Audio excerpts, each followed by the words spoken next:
And we are live. Welcome back to On the King's Dime. It is Thursday night on the eve of the new season. It's pretty late. It's about 9:30, 9:45. 9:45. So we're up late on this one. Little season preview coming up. A little bit disrupted. We were going to talk about some armchair COVID stuff. The disrupted start to the season. We got some injury news to talk about as well, a new replacement player, and we're going to have a look at the NBL Cup. That'll be interesting. Anyone care about that? No? We're going to... Yeah. Anyone? Taxi. So, yeah, we'll talk about that, and we'll just do a little bit of a season preview. We'll probably be live again next week to talk about the upcoming season as well. But as always, you can like and subscribe. We're on Facebook, we're on Twitter and YouTube. We're putting these out in audio form, so we'll also be on Podcast Addict and on Apple Podcasts too. So if you want to subscribe and give us a rating and review, little 5 stars for Christmas and New Year. Hope everyone out there had a good Christmas and New Year, and this crazy start to this season that hasn't even started yet. And really, it's supposed to be about a month and a half in, about 2 months in, nearly 2 months in, and we really still don't know if this is actually going to be the start to the season. Obviously, it's an evolving situation. There's a few things that are going on. This tournament's meant to be played in Melbourne in kind of a lock-in style, 36 games, 9 teams. We can go into the bits later, but Melbourne's obviously dealing with a little bit of an outbreak as well, and we know how that kind of manifested last time. So hopefully they can get on top of that. It's a weird and bizarre time at the moment for all this stuff. So I'm hoping that we get some sort of start to the season fairly soon. For sure. So it's all meant to kick off next weekend. I think there's one more preseason game that Cairns have to play. They're playing the 36ers on Saturday night. But then, it all kicks off next weekend. A little bit of apprehension, especially with like the Sydney outbreak. Hope everyone out there is staying safe. If you're on the northern beaches or in Greater Sydney area, make sure you're wearing your masks and doing all that bizzo when you're out there. But it's a bit of a worry, and it really puts into jeopardy what's going to happen at the end of the month for our first home game. I don't think that we will be having home games for a little while. And if they do, they're down on the border. They're in Albury, aren't they, at the moment? With Illawarra, they're down there. I imagine that's going to probably become home court of some description. Maybe in a month, 6 weeks, 8 weeks, we might get a game after this Melbourne playing tournament at Kudos, but it's more likely that probably Wollongong will get some games early on, and that may happen, but we'll probably have to mask up when we get in there. Yeah, so they did announce. I had it up before, but I must have closed it. The Kings did announce that they weren't going to be playing at home in that opener that they're supposed to be playing on the 23rd or the 25th, is it? I'm just going to double check what date it was supposed to be. 23rd of January they're supposed to be playing. No, hang on. No, okay, it's not on here anymore. So yeah, they had the first 5 rounds mapped out, but now it's all changed. There's basically 2 rounds now mapped out on the NBL website. So they must have changed all the scheduling and stuff. So there's nothing basically down for the Kudos at all. Yeah.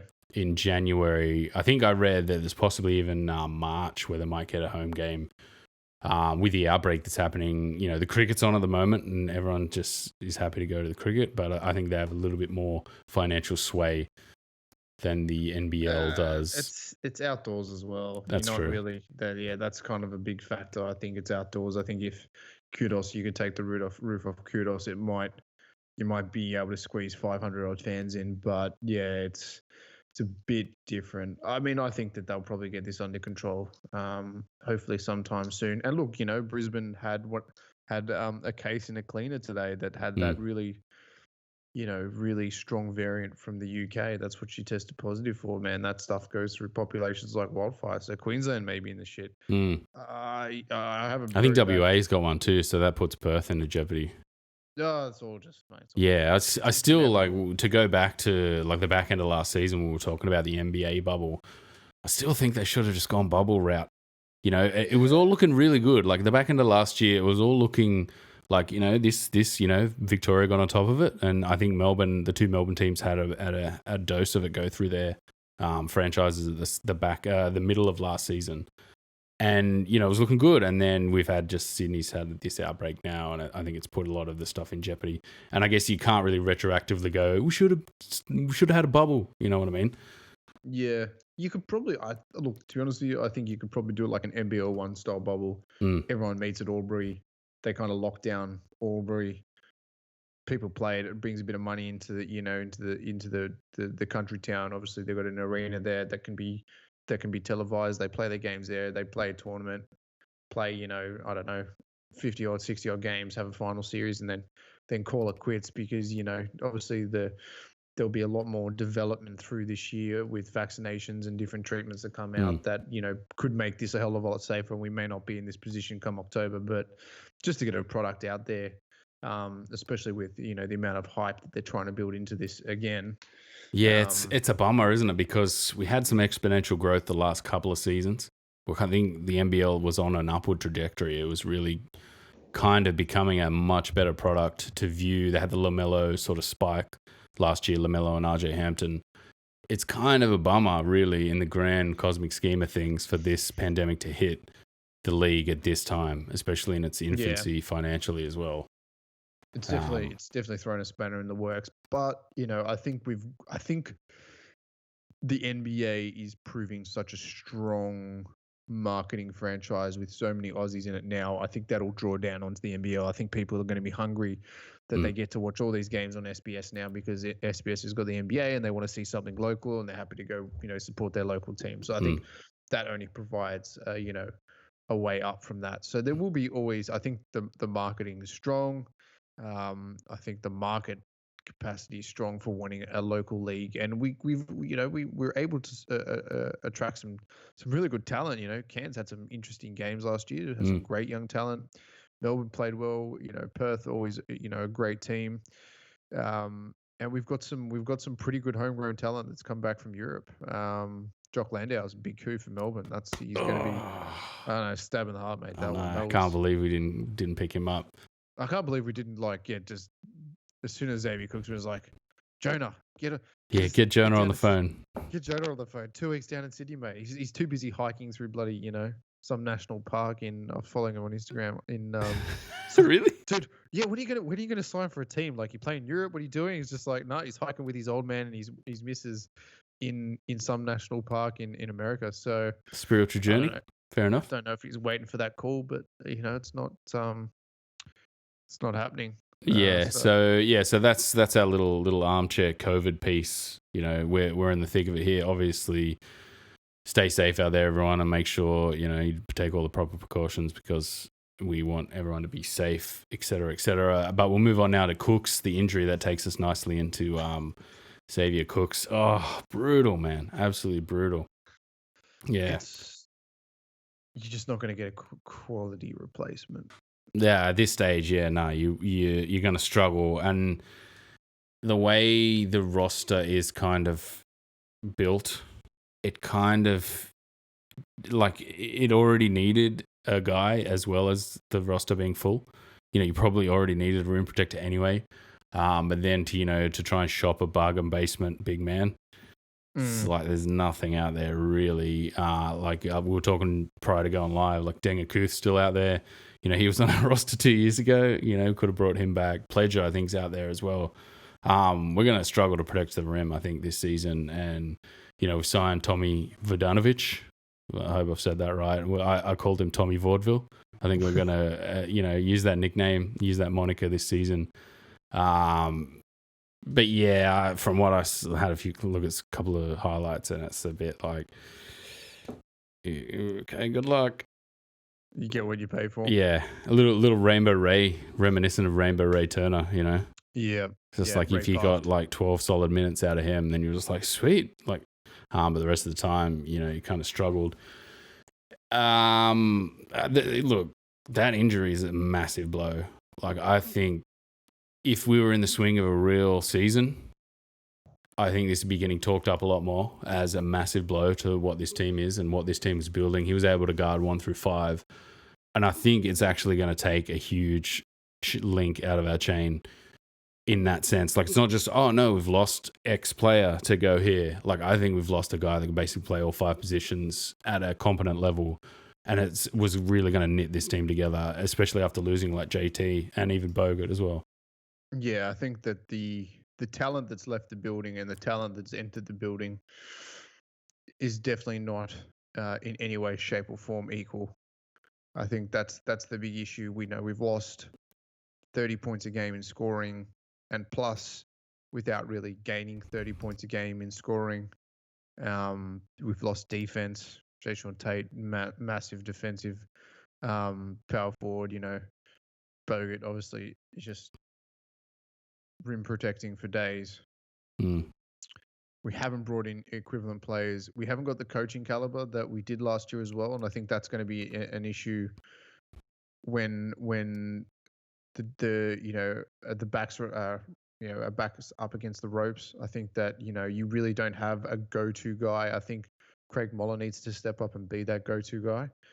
I think he needs to take the Cook's position, but you're going to be having to play Kickett at 5 for more minutes. He's older.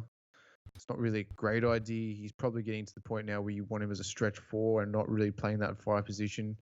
Because if we're seeing post to, semicircle key Kickett, it's going to be slow. He's not the quickest of our players. We've got a lot of young players.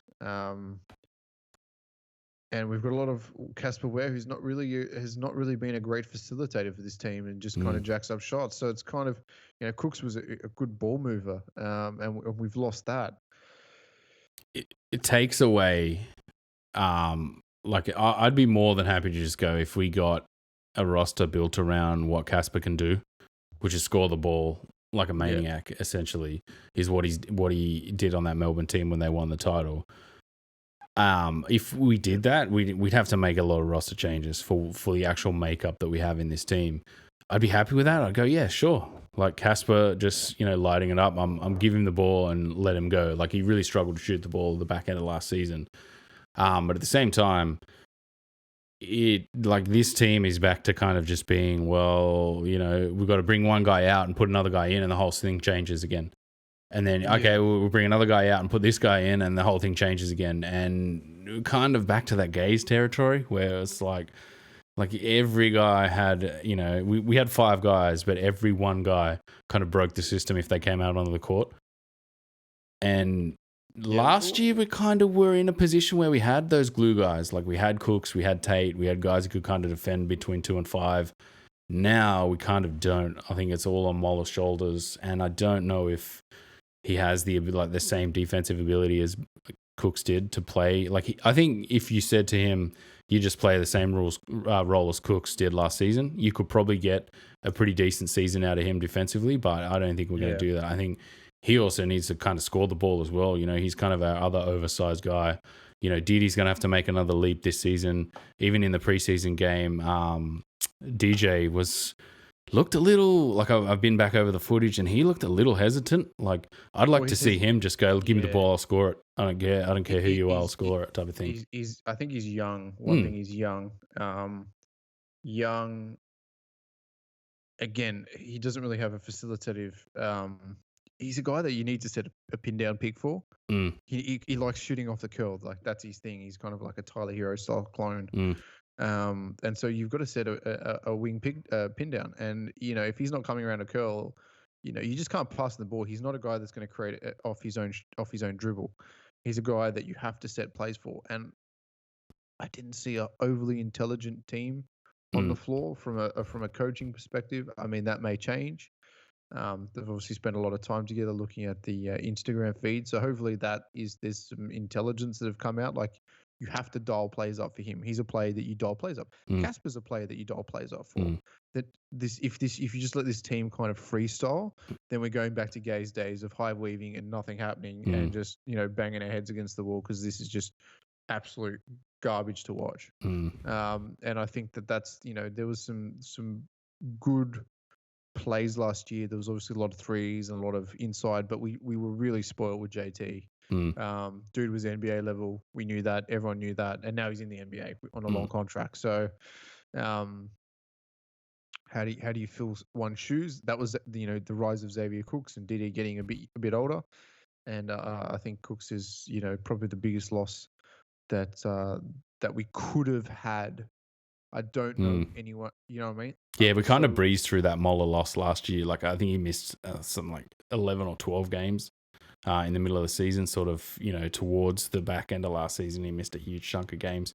Kind of breezed through that. Yeah, I think now losing Cooks is a massive blow to what this team is and kind of like shoring up what we do offensively and defensively. But it's on Adam Ford now to kind of change everything up, build a new system. I like the tools we have at the moment. Like individually, I'm not like watching that. It's one preseason game, obviously, but watching that, we have a few little weapons we can kind of weave into this. But like looking at the cohesiveness, like we've only played one preseason game too. Like usually we play 5 or 6 and like get a real rhythm on for a good month. I think we're gonna struggle to be honest. But we'll go through this on our season preview when we talk about that. But NBL Cup, talk to me about it because I haven't really looked in depth at what's happening at the NBL Cup. And so it's a play-in tournament. It's meant to be held in Melbourne, and this is, I think, with a big asterisk over 36 games, 9 teams, all 9 teams. They play the games. All the games count towards regular season. So there's points that just normally count towards regular season, and then there's points that count towards the cup. And you get 3 points for winning a game, and you get 1 point for each quarter won during that game. There's $150,000, I think, prize pool, which is like his 2 Bitcoin. Enjoy your 2 Bitcoin, 3 or 4 Bitcoin. Bank it. Yeah, bank that. Here's 0.3 Bitcoin for you and 0.3 Bitcoin for you. Yeah. The money thing is weird. Like some of these clubs are really sort of struggling financially, and guys not coming through the door. Like to put this league into perspective, and to then just go cash prizes, you're kind of a bit like, what? This is a disrupted season. Like what? Who? Okay, the cash is huge, but like it's a bit. Does that feel weird to you? It just feels weird that it's $150,000. It's fucking peanuts. It feels like it's like Sale of the Century styles, Like here's just a cash prize. I think they wanted to give the smaller teams an opportunity to thrive in a bubble situation, i.e. Illawarra, Taipans, Brisbane. Maybe that's what it is. I actually don't have any idea. That's what I've kind of read about it. There may be more to it than that. But it's all games count towards regular season ladder. It's just and the quarters. Don't. Yeah, please don't. Quarters by itself. Okay, if they were trialing this, if it was just an NBL Cup standalone, you win a cup, sweet. Tournament beside the main tournament, okay, it'd be all right. Oh yeah, use it as a testing ground for stuff. But if all of this counts to like a regular season, it's just like, no. And you already touched on a point there at the start, like the uncertainty now that's, forming around Melbourne again. Do they move this to Brisbane? And logistically, I guess, how much have they put in the hat already to try and get this tournament up and going? Do they I just think they're better off moving to somewhere like Canberra or Darwin, Albury or Darwin or New Zealand. Even wouldn't be half bad. You know what I mean? Like, I think somewhere where the pandemic's never really touched. I mean, it's never really touched the Northern Territory, mate. They live life up there to their, living their best life. There's no pandemic there because there's no international flights that come in there. So it's just not going to happen. WA has been good, but I think, Dunedin, just get down the south of New Zealand away from everyone and play a tournament there, or even Tasmania, man. Get out to Launceston and play. Yeah, Tassie's a good shout, and because they're going to be in the league next season. The Jack Jumpers. Jack Jumpers. That's that's a pretty awful name. But yeah, we'll talk about that, I guess, next season. But I like that idea, and that's a pretty good idea to just be like, look, slam everyone into Tasmania. Have a call to arms, get all your facilities set up. Let's run this pre next year tournament type bubble style situation. See what kind of result you guys can come up with. I think that'd be a decent shout. That's not a bad shout, but again, it's all up in the air. Like I mapped out the first 5 weeks of the tipping comp, and then I come here now and there's only 2 rounds there. They've changed everything again with all this Sydney outbreak. So it's going to be a disrupted season. It's going to be a struggle. And I don't know, this cup idea is ambitious. I think that they could have done like a bit of an elimination cup, North and South, play each other once, then play semis, and like a mini playing tournament where it doesn't count towards regular season. Maybe we saw some more of some development players. Like the minimum they had to have was like 2 development players on the court. Something because we didn't see NBL 1 this year, because obviously that was cancelled. So something that had a bit of development towards it. Maybe outside of the regular season, maybe no imports, something different to then just playing a bubble set of games that count towards a cash prize of literally something that the local RSL gives more away. You know what I mean? Like, yeah, it's like it is. It's like Club Menai, Club the Canterbury it's Health like the what are those? The Pokey links. The Pokey. It is like that, man. And it's the members draw. Yeah, fully. 1040. Please come to the front and receive your Christmas hamper.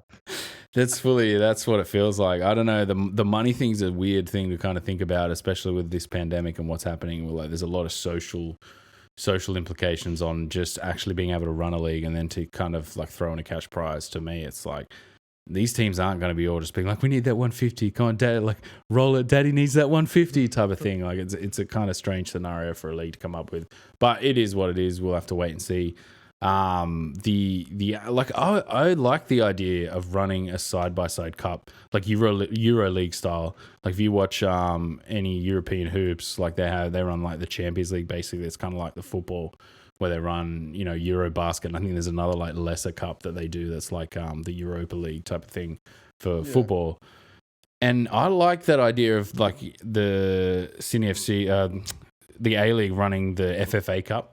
And I'm like, register your bum league. Like, start it real early. Register. Any bum league teams can enter. If you got a team, enter it, and just start like with as many teams as you can, and then insert the NBL teams in there in like the the last 8 rounds or 6 rounds or whatever. Yeah. I like that idea. I was like, cool. Like when I first saw this, I was like, sweet. They're gonna run something like that, and they're gonna build on that. And then when you're telling me about these weird things and they count to the regular season, it's just like, oh no, this has the potential to just go sideways. Yeah. Yeah. It's not. Yeah. But I like that idea of just, hundreds of teams being like, if you got a team, just enter it. You guys play 10 men at the rec center, just enter it. Sweet. I think there's obviously Sydney leagues and Brisbane leagues of representative games that are probably guys that are 16 and 17 and in their early 20s, and that would be interesting to kind of have it as an FFA style cup. Mind you, I've been to FFA lower ranked FFA games. Yeah, I know. It's hard, man. I've also it's so cozy. But yeah, it's really strange to watch these guys knowing that they just got to go to work the next day. You know what I mean? And getting heckled on the sidelines and be like, hey, go easy on him. He's got to go. He's got to get in the van and go to work in the morning, type of thing. But I like that idea if it was a side-by-side cup. But yeah, now that I'm seeing that it counts to regular season, I'm just like, oh, what are you guys doing here? But with the disruption of COVID, maybe this becomes something that works, but I think it's going to take a lot to pull this off. Especially with the outbreak. Yeah, so I think let's just talk about the season in general. What are your feelings? I think we'll do another episode next week and we'll see what's happening with the tipping comp. I should have mentioned at the start of that, the tipping comp's still going ahead, but everything's changed. So we'll make sure we'll reach out to everyone and get your tips right up until the first tip. If any of the games change, we'll definitely let you guys know and work with you on that type of thing. Rounds changing, games changing, because everything changed. I had the first 5 rounds mapped out. And now there's only 2 rounds in the book, and this NBL Cup. So interesting. We might have to remake a tournament for the hey? Bit of Salt Bay in there. Just Ben's done all this work and no, I don't care about that. It's just like I'm just thinking about, oh man, this is gonna be hard to like make sure we get all this right, especially with the cup adding to the season. Yeah, I'm looking at this going, oh god, I'm gonna have to like work out like what these cup fixtures are and how like we can glom this into the whole tournament. I think the thing is the cup. Obviously, if there's that bubble, we just there's going to be 36 games. Doesn't matter whether they're postponed because this, that, and the other. They'll just happen and it'll be done. Look, if we get some sort of season and a finish, I think the most disappointing thing last year was that it didn't finish Yeah. Don't It bring was that up just- again, man. That's Yeah, it just didn't Ugh. finish. Like it needed to. There needed to be some sort of crescendo. It wasn't. And then by basically like driving a truck over the entire Sydney team and just being like, "Get out of our way, we're giving him the trophy," and everyone being like, "What? Like the season didn't end? What are you talking about? Why 2 minutes after the season ending he's like driving a truck over everyone and just being like, award them the trophy, celebrate it, everyone." That was like, what? Yeah, that was just. What are you talking about? So yeah, we'll keep everyone up to date on that. Yeah, but season preview. What are your feelings? What are your thoughts? My feeling is probably Melbourne are the team to beat. Mm. And Perth.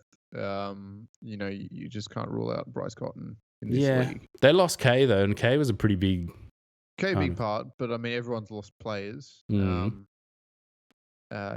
Everyone's lost quality players in this league. But I think Melbourne are probably going to be the team to beat. Good duo of Golding and Landau is really really hard to beat. Brisbane have lost. They still got Adelaide. Trimble. I don't know. Yeah, I think they do. Yeah. Look, if Cairns can pull together something resembling last year, because they've got a similar team. Yeah, it's a pretty good combo of Space Cam and Machado. I always want to say Roberson. I don't know why I want to always call him Roberson. But that's a pretty good duo. So I think they're worth at least Mojave King, who is a Next Star. He's part of the Next Stars program. Kawat Noi, Camol, Jordan Nagtai, Scott Machado, Mojave King, Nate, Big Nate. Yeah, Big Nate. Imagine if we snagged Big Nate. That would have been sick. Big Nate's just going to dominate us this year. It's going to be disgusting. It's going to be pretty bad. That's going to be absolutely just disgusting. Who the Breakers got? This is an interesting one. Who the Breakers got? So pretty much the same team last year. They've signed Lamar Patterson. Yeah, Ty Webster's back. And Ty Webster's back. That's pretty much the Breakers in terms of thing. Phoenix roster. Creek, pretty much same as last year. Camden's down there. All right, let's look at these. Let's actually look at these, and we'll go through them next week. Sure. But just in general, Kings. How do you feel on the Kings? We'll wrap this up. We'll do a little bit on the Kings, then we'll wrap this up. Not great. Yeah, I'm worried, man. I'm going to watch it. I'm going to enjoy it. But I don't have high hopes. No, I think we've got to kind of reset what we are after this kind of 2-year glory phase that we went through with Bogut, and kind of look at this team and go, man, it's not a good team. I think, it's hard, like, to reset your expectations. It's a hard thing to do, but and like do it without getting really upset about what the team is. I don't know, it's a hard thing to kind of like put into words, but you kind of just got to reset and go, you know what, I want to see this team be good. Like I'm not just going to sit here going, we were good last year, we need to be good again this year. Like I think we've got to take a step back and look at this team and accept it's definitely rebuild. There's rebuild potential here. And some of the roster last year where you expected them to not be good were good, and then some of the roster last year you expected to be good were kind of a bit disappointing. Yeah. So there's stories all over the place where if this team gels, it could be really good, but I don't think the ceiling is as high as it was last year. No, we're missing probably the MVP of. I think Jayshawn Tate would have been top 3 player in the league. And you just can't take that away and expect to, hit the same ceiling. And then obviously Bogut, who was the MVP of the league and defensive player of the year, you can't take those two away and expect the same ceiling. There's too much of a gap in the front court, and backcourt stays the same. That's nice, but we'll have to see what Jerome Martin's like. He could that's also good. Yeah. We haven't said anything about him yet. I've had a look at a few of the shoot around stuff. He looks pretty silky smooth. He looks pretty fit too, which is good. Yeah, unknowns. I think it could be like a Jason Tate where you're like, oh, we're not sure about this guy, and then no, it starts looking good, and then you're like, holy shit, this guy's amazing. Mm. Could be like that. Could Could take be, the but level. I'm not like looking at him personality wise too. Like I don't think he has. Like he's more of a basketball player in terms of he comes into a team with an already sort of built up system and slots in where his game fits the team and is good. Yeah. To me, like what JT before the season, if you looked at JT and just went junkyard dog, sweet, that's exactly what we needed. He came in and basically was the junkyard dog, revved the team up. And it's kind of what we missed the year before. Like, you put a junkyard dog into this team and suddenly, everyone gets revved up and starts playing a lot better. It looks a lot more cohesive. I don't know if he's going to really do that. I think, he's kind of just going to knock down shots if he can and play a little defense, which is nice. It might fit. It might be really good, but I don't think it's going to give us an elevation that JT did. But then again, how many players are really going to do that unless you snag another NBA level type guy? Yeah. And look, probably not for the league this year, but I think next year, if COVID all falls over, if the world gets back to some sort of normality, there's going to be a lot of NBA level players willing to come out here. I think. I think that that it's definitely changed people's mindset. So it'd be interesting to see what happens. Yep. Just looking at our roster, Diddy. I'm hoping we get another decent season from him. Like if you took the doors off him and just said like you're our scorer, just gun it. I think he's shown flashes of being able to shoot the three, create his shot at a decent level. Like I don't think his inside game is pretty good when he's driving to the hole when he gets his shoulder set. But at the same time, I don't think he's really shown it for us yet. I think his game suits NBA style type of scoring more than FIBA. I think when you're driving into traffic, NBA is if you beat the player off the dribble, then your finishing becomes a lot easier. But if you beat the player on the dribble in the NBL, there's just some camping center waiting there for you. So pretty how do you much, finish a round? It's different. You can be quicker. You can have help come over on the weak side.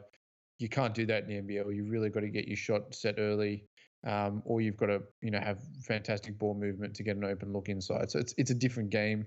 I think his style of scoring will be more suited to NBA. But all he has is 3 and D. That's what we need. Yeah, and DJ, I think if he's launching up shots, it'd be nice to see him get off to a good start and kind of take the ball and shoot it and do well with it. But then kind of from there, it's looking a bit. Hope Kicker gives us some good minutes, and I hope Craig Moller is the gel that kind of we need. And admittedly, he went from being like, what's this guy going to do on this team to, wow, actually important piece gluing the second unit together. Yeah. Shawnee Bruce as well. We haven't mentioned him tonight, but yeah, he was our best plus minus last year. So he glued the second unit together. A bigger role for him, maybe. He's actually putting together a little bit of I can create my own shot here. We saw that in game 1, where in our first preseason game, basically where created a few looks for himself, and you're like, oh, okay, you didn't have this in your locker last year. Like, hopefully you're a little bit bigger and a little bit stronger now. You can kind of create shots. But you're kind of starting to fall into this trap of like guys that just throw up flaming bags. And that's a worry. Like in this environment for the team that we have, like I think we just have a few too many guys that are like, I'm just going to throw up some bags here, guys. And a team that'll kind of stand around and let them do it too, a little bit. Yeah.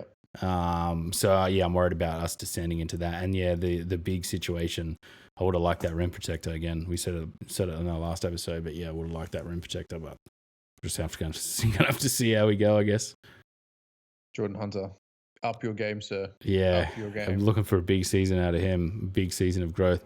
It's hard, man. If you go back and watch his like younger highlights when he was, 16, 17, pre-college, so high school when he was playing in Australia, he's like a guard basically, and like crazy drives and finishes and shooting, and then you kind of look at him playing center and he was decent.